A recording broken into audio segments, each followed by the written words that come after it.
Naše zdravotníctvo je asi najsmutnejšou kapitolou celej našej krajiny. Môžeme to, alebo respektíve to pociťujeme asi všetci, alebo sme už pocítili na vlastnej koži.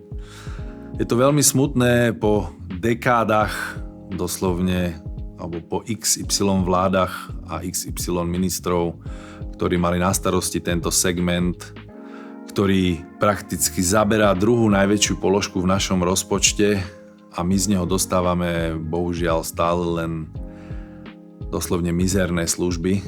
Tak je asi na čase, aby sa niečo zmenilo, ale naozaj reálne zmenilo. A tým kľúčom k tomu bude určite decentralizácia celého zdravotného systému a deregulácia trhu s poistením.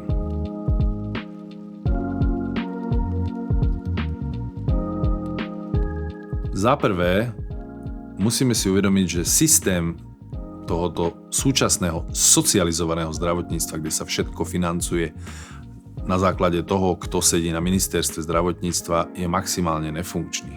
Je dôležité, aby sa preniesla ako finančná časť, tak aj časť zodpovednosti na kraje, regióny, mestá, samotných poistencov a poisťovne. Finančná decentralizácia pomôže regiónom nadobudnúť dostatočné množstvo financií na to, aby dokázali vyriešiť zdravotníckú infraštruktúru. Následne peniaze z odvodov, časť zo zdravotných odvodov, ktoré sa teraz topia, poviem, či už to je čierna diera menom sociálna poisťovňa alebo samotné ministerstvo a jeho pofiderné trendy pre spriaznené lobistické skupiny, pomôžu tomu, aby si ľudia a regióny mohli zaobstarať zdravotnú starostlivosť, ktorú je treba. Ako som už povedal, táto zodpovednosť musí byť rozdelená medzi poistencov, poisťovne a regióny. Poistenci samotní budú mať po deregulácii trhu so zdravotným poistením oveľa väčší výber pri výbere poistenia a rôznych balíčkov im šitých na mieru.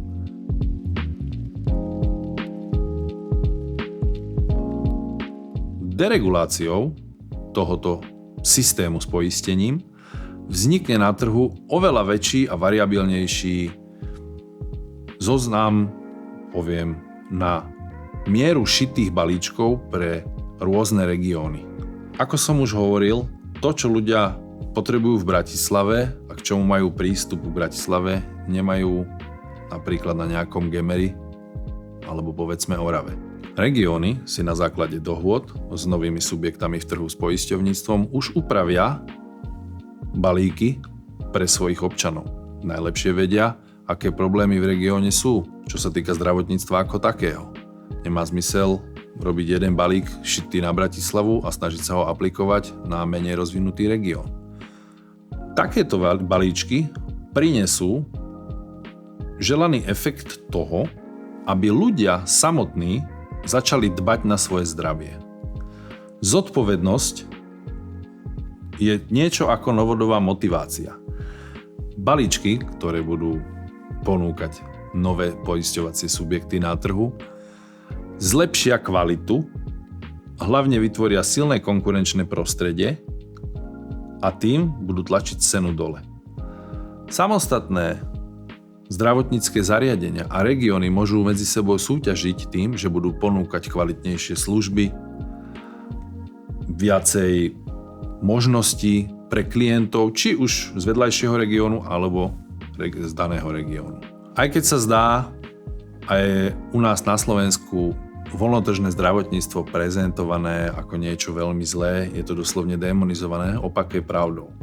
Regióny si dokážu ufinancovať zdravotnú starostlivosť pre svojich ľudí na základe nižších zdravotných odvodov do centrálnej kasy, viacej pre ľudí, ktorí si budú môcť dovoliť vybrať balíček im šitý na mieru, pretože ušetrili na zdravotných odvodoch, ktoré by skončili v čiernej diere menom sociálna poisťovňa alebo samotné ministerstvo. Zvýšená konkurencia na trhu s poisťovníctvom bude tlačiť cenu nadol a kvalitu nahor.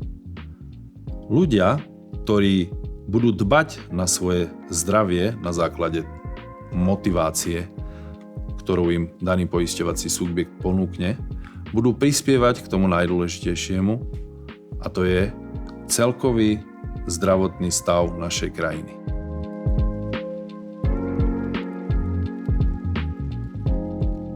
Každý z nás potrebuje rozdielnú zdravotnú starostlivosť.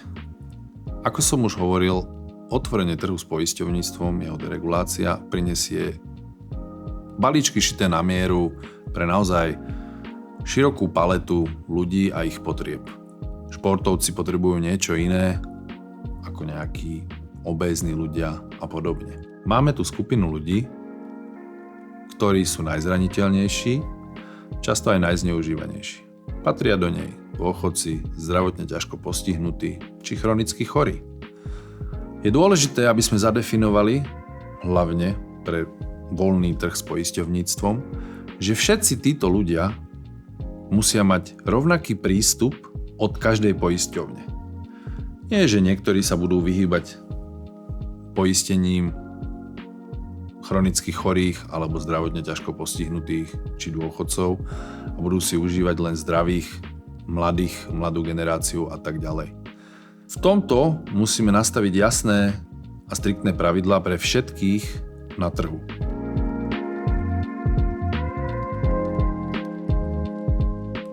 Ako môžeme vidieť, v dnešnej dobe je lekár alebo aj sestrička zahltená byrokraciou.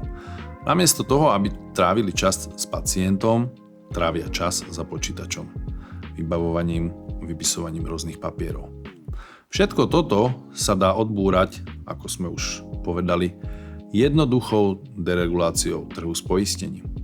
Balíčky, ktoré si sami zadefinujú poisťovne na základe dohody s zdravotnými zariadeniami, dokážu veľmi zjednodušiť prácu samotným lekárom a sestričkám. Viacej času s pacientom, menej času za počítačom. Kraje a regióny môžu motivovať lekárov a sestričky rôznymi programami.